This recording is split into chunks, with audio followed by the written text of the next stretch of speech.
Man like candy in the summer, don't act like a bummer.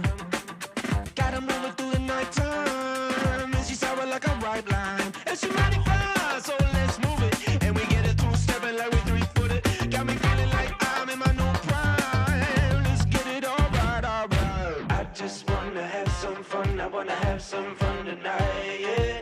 I just wanna have some fun, I wanna have some fun tonight, yeah. I just wanna have some fun, I wanna have some fun tonight, yeah.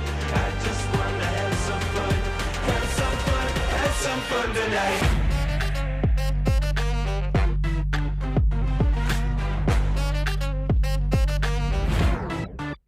So let's move it.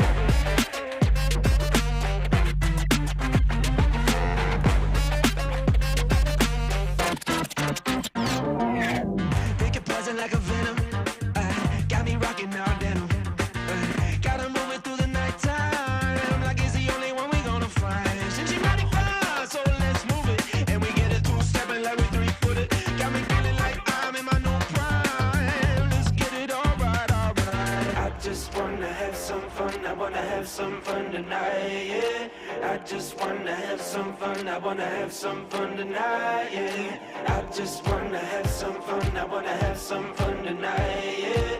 I just wanna have some fun, I wanna have some fun tonight, yeah. I just wanna have some fun, I wanna have some fun tonight, yeah. I just wanna have some fun, have some fun, have some fun tonight.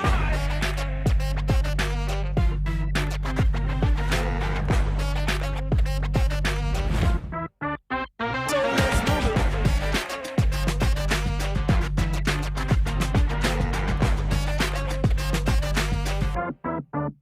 So let's move it. So let's move it.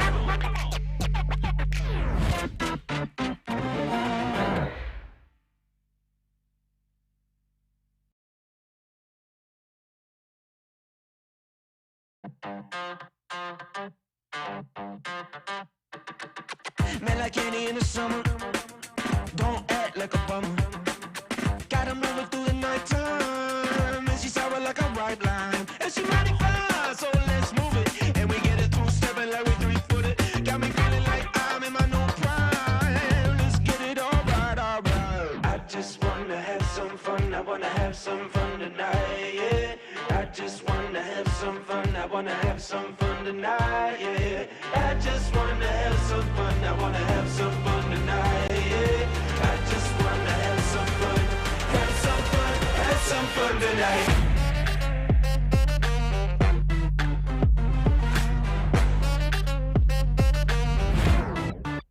So let's move it.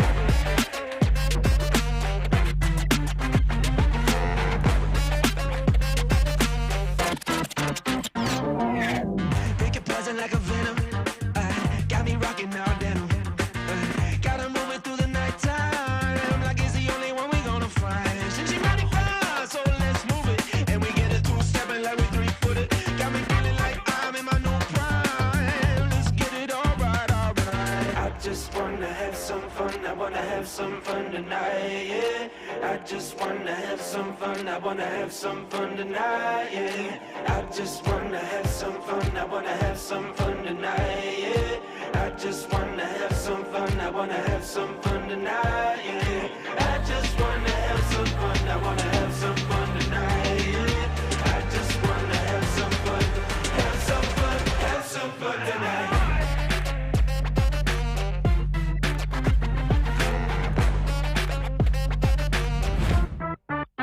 So let's move it.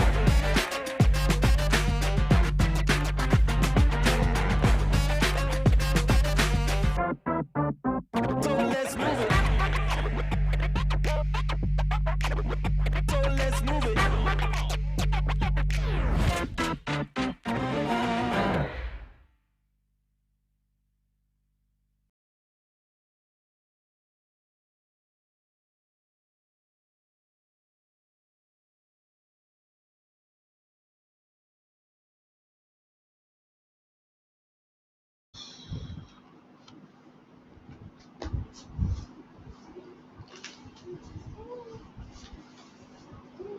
selalu akan ke depan je ni. Okay. Kan dia mendong nak tanya.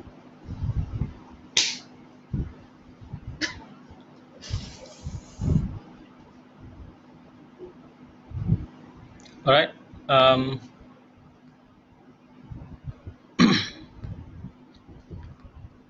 Okay, I think we're already live. Okay, hello everyone. Welcome to another episode of Between Two Halves. My name is Yunus from BahasBola, and today we're going to have Nur Sadiq Yusof from Anavive Sports to join us and have a discussion about what are the challenges that businesses affiliated with community sports are going through at the moment, especially with the pandemic. At the heart of everything at the moment. So we're waiting for Sadiq to come on board. Sadiq, are you there? Yeah, there you are. Yeah. Can you hear me? Perfectly, man. And All right. you're wearing the Rhino jersey. That's nice. All right. For the benefits of the viewers, Sadiq um, is involved in business development of Anavive Sports. He very much involved in Rhino Arena, the teamwear, as well as the consultancy work involved. Um, I think what I'll do now is I'll just pass this over to Sadiq. Mate, can you explain to us a little bit about Anavive and especially the work that they do for sports? Can you please do that? Okay. Hi Yunus. Thanks to first and foremost, thanks to Ballers TV and BahasBola for having me. So I'm representing Enterprise Sports. So for audience knowledge purposes, Enterprise we start as private equity firm and we make some investment in sports. We invest in synthetic football field. Uh, Everybody know it as Rhino Arena. We have our own sports apparel. We call it Rhino Southeast Asia, and we do a bit of consultation firm. So our focus and direction in sports quite massive and quite huge. And of course, when we invest in sport in Rhino Arena in this pandemic, ultimately it will give a bad impact to community football as well, to social football and social football scene as a whole. Mate, can you tell us roughly, right, how much? I mean, because Anavive is just new in the market, right? I think you've been Yeah, around just for 2 years, yeah? Can you yeah, just roughly almost tell two us, years. like, 2 years? So I mean, I've noticed that you guys been very aggressive, right? In the sports industry. So can you just tell us, briefly or roughly, right? You just give me an estimate, like how much have you guys been spending for all these works that you've done in sports, and how many people are employed under NFI? So far, we employed more than 30 people, Okay, roughly that's 30 people. significant. That comprises of all business sector, the apparel, the sport facilities, and the consultation. And rough numbers that I can share is for I think we already invest more than 7 million so far. Wow, that's a lot, man, Yeah, in a span of 2 years. yeah. Amazing. The overall, Well, I I would think say the overall investment. for all across all business sectors, right? That means it's not Exactly, just exactly. Rhino Arena. It's the teamwork, the custom design teamwork company, right? As well as your Yes, consultancy work. Okay, exactly. all right. Now let's talk about what we're here to talk about. Okay, Yeah. let's talk about the fact that there's a what I notice and a lot of people are screaming and crying about right at the moment is that there's a long delay in response uh, to to the future of the sports, right? Yeah. A lot of question marks, right? For example, like, are the government going to allow Football Association of Malaysia or MFL to continue the competitions? Number two would be like, would there be any allowances for business operators like yourselves to reopen your businesses and allow people to come in and enjoy their daily sporting activities? And so, how has this delay, mate, affected an organization like you guys? Yeah. Okay. I think first and foremost, everybody should acknowledge that at this point of time we are facing an unprecedented economic crisis. And when we talk about community football scene, we can mention few names that are badly affected. Were badly affected. The vulnerable group. For example, pitch operators like us, Rhino Arena, and the grassroots academies, the grassroots coaches, the league organizer, the social football team, and the other support members as well, the photographers, the referee. So this vulnerable group, I would say, they have no income for more than 3 months because of the pandemic. And until today, we were briefed that contact sports are still not allowed. So uh, during this pandemic, because there is no contact sport allowed, it means no income for us and other people as well. So the government or the policymakers should realize that their policy is the one that direct our future direction. Because Okay. if we would like if we want to proceed with any mitigation plan or any direction after this, it is subject to their policy. That is why I would really insist the policy should be in place and the policy should be clear. For an example, Australia through their Australia Institute of Sport (AIS), Australia have come out with a proper and a clear policy on how they can assist this vulnerable group to make safe return to contact sport. For example, Okay. football in few phases. Okay, they have introduced few phases. Phase number one, this football community can start with solo training first. Solo training is allowed for for the first phase, and then move to second phase. They can have a smaller group training, less than 10 people. Uh, so it shows that when we talk about football training, for example, the social distancing is possible. But when we Wait, come to Malaysia again, I would yeah, say yes. just before you go on, like, I mean, are you saying that there's no such guidelines or policy? I mean, hasn't FAM or KBS has come up with such kind of guidelines?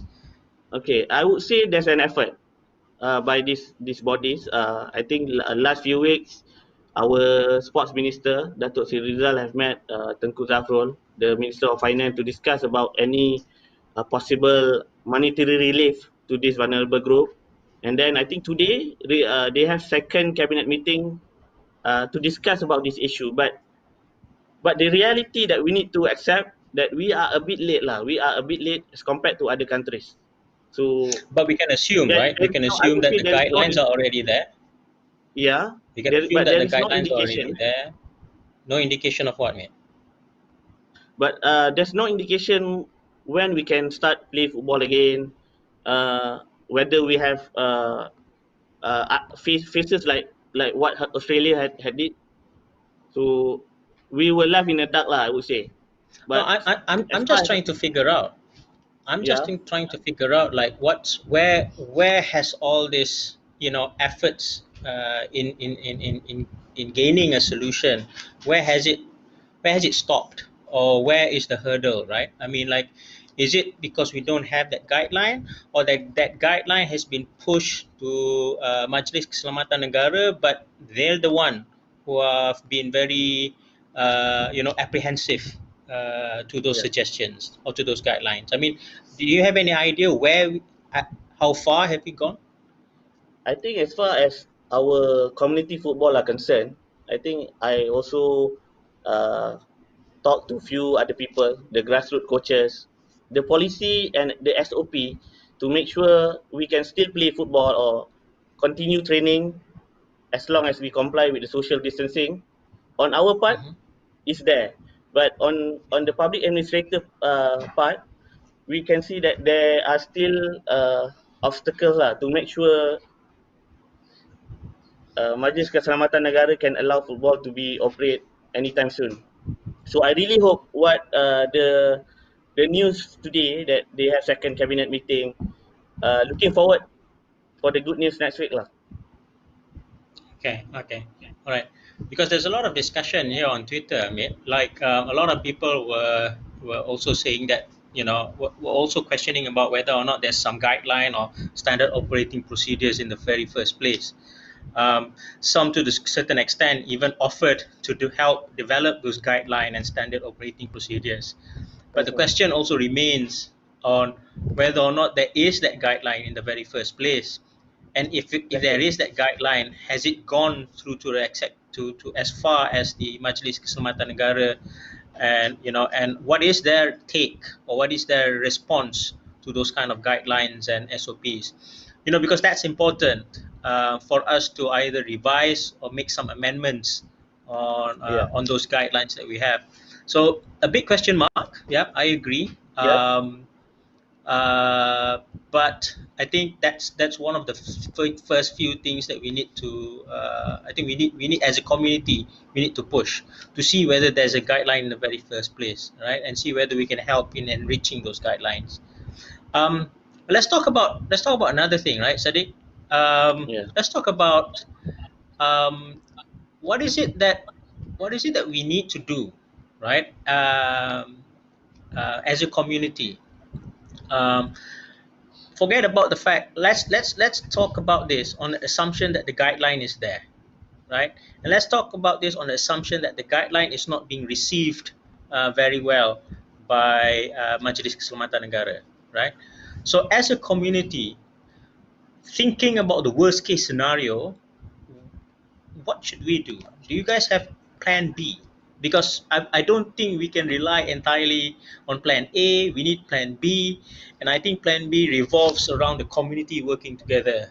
Is there any efforts within the community? Are you guys working together with any business entities to solve this? I think just to share, as of today, actually, we already plan to utilize our sport facilities to do something else, but still football related. For Oh, example, we are planning to organize few other uh, programs such as tag ball, maybe football tennis, or any football training that concerning grassroots, as long as it less than 10 people and and others lah. But as long as the government still not allow football to take place, so the mitigation plan cannot be in place lah. And then for us, I think it's about time for everybody affected to come in front, have a discussion, share the challenges and ideas on how to engage the issue. Because as what you said just now, we cannot entirely depending on government decision. We need to come in front and discuss on how we can convey this message to the respective governing bodies such as MFL, FAM, MSN and ISN, so that these governing bodies can advise MKN and KKM properly. So I think that's the best that we could at the moment lah. We all need right. to I be got I together. got All right. I mean, like, we don't have much time as usual, but Yeah, I got one last question here, mate. Like, yeah, I've been tweet. I mean, like, BahasBola has been tweeting personally, and we've been saying that one of the major reasons that we think why the government is not responding to our situation urgently is probably because the economic contribution or the financial contribution that the industry has towards the economy is unknown, mm, right? I mean, like, the recent stimulus or this recent economic package that was announced, a lot of that was talking about the hospitality industry, tourism industry, and that's given me because we know that the tourism industry is a third highest contributor to the economy's GDP, right? So we absolutely understand that there'll be a lot of focus on that particular industry. Um, do you think do you think that the lack of knowledge, data, information about the worth of our industry or the value of our industry uh, impacts significantly in our efforts to allow business back and reopened? Yes, absolutely. I totally agree with you, Yunus. I think the numbers is very important. Because Australia, as what I mentioned earlier, the reason why there's an urgency to start the sports again because sports for Australia is essential service, essential industry. But for us, I'm not really sure. For me, of course, I would say this is essential.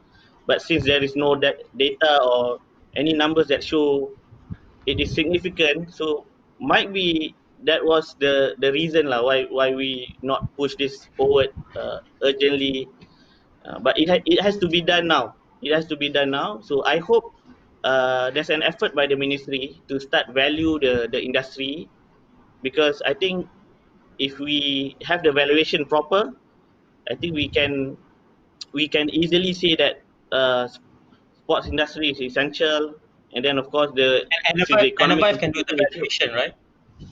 Uh, I would say we are not the real player lah. I would say maybe other sports valuer can do it, but we need some fundraising process to fund this. Do you think that the community can be rallied enough to come up with the funds to come up with this? I mean, if the government is slow, that's what you're saying. Yeah.